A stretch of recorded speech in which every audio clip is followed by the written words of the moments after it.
The number one attribute, hands down, to get you back in the dating world is simply to become a conversationalist.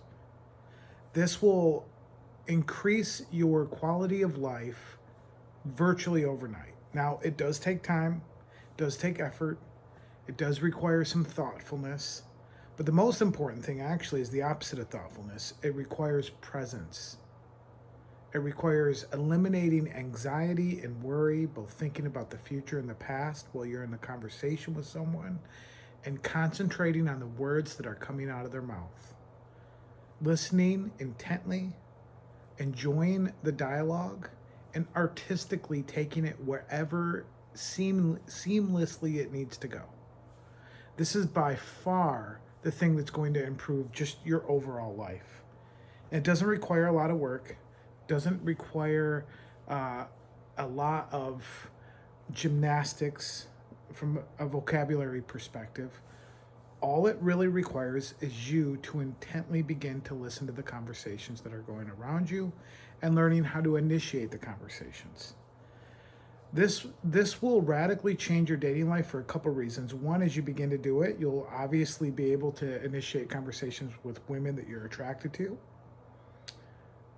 And it'll also increase your quality of your dating life because not only will you begin to do that, but you will begin to also enjoy the dates themselves.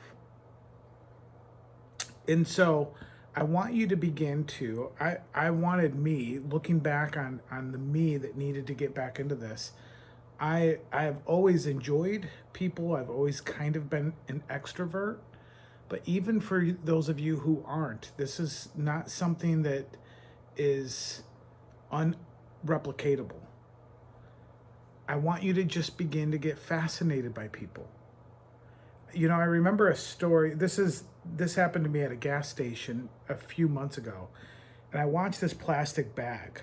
It was the middle of the night. I had just left the gym, and this plastic bag was blown across the parking lot. And I thought about, I wonder where that plastic bag came from. And then I thought about the journey of the plastic bag. And if they had a documentary on that plastic bag, I would probably watch it. Where they gathered all the material that came together to formulate that, what the press looked like, what the shipping container looked like, what delivery looked like, what bagging it, looked like, how it must have fallen out, let's say as they were, maybe it busted and the milk spilled and the single mom was frustrated, or the dad who was in a hurry didn't care, or whatever. And it got me thinking, if I personally would be interested in the plot line, the storyline of a plastic bag, it should be very easy to get involved in and interested in the plot line of people's conversations and lives. And so even when it comes to just starting conversations with somebody I'm attracted to, I don't always just go right for them. I'll usually use like a backboard approach where there will be maybe an older woman there and something funny will happen and we'll start conversating about that, and I'll be in eyesight of this other woman, and then she'll be kind of interested in the conversation but maybe not saying anything, and then I'll just say, well, what do you think? Do you think this bagel looks like the state of Maine?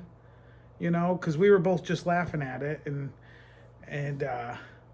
or take some shots, or it's in the stories themselves. Even if there isn't anyone I'm attracted to and I'm just listening to this woman, you have no idea what that might turn out to become. And so what I want to encourage you today is to just begin to slowly become interested in the conversations that you have. You could practice with your friends, you could practice with your children, and all you have to do is look for little like dialogue rabbit trails, little details in the conversation. Oh, I had like, let's say you're talking to your child and they say, oh, it was so and so said something funny, and then we blah blah blah, we went on and did this, and then we went, oh wait, who was it that said something funny? Oh, John said something funny. Okay, well, what did he say? And then they'll say what he said. Okay, well, did everyone start laughing? And then you just find yourself just taking a moment on this broad conversation, pausing time, Let's go in a little deep, and then you back out again, and you just let the conversation continue. And then when you need to, you pause it, you dive in, and you get some more details, and then you back up. And then you begin to exchange information as well. I'm telling you, as you begin to do this, it's going to make your life better, because you're going to be able to dialogue with people that you want to emulate, mentors, friends, successful business acquaintances. All of that requires your ability to be artistic in your conversations. And the biggest key is to genuinely enjoy them, genuinely enjoy people's stories, and listen. No matter how much my brain is trying to pull me away, I will tell it, no, this is important. Listen and conversate. So that's what I want you to do today. If you really want to get good in the next stage of life and dating, I want you to begin to enjoy conversations. It's that simple. Now, if you'd like to chat with me one-on-one, you can email me at marcusoneil@icloud.com, or you can click on the link for our group and join today for our live videos and a whole course that I put together for helping you get back in the dating world. So thanks, and we'll talk again.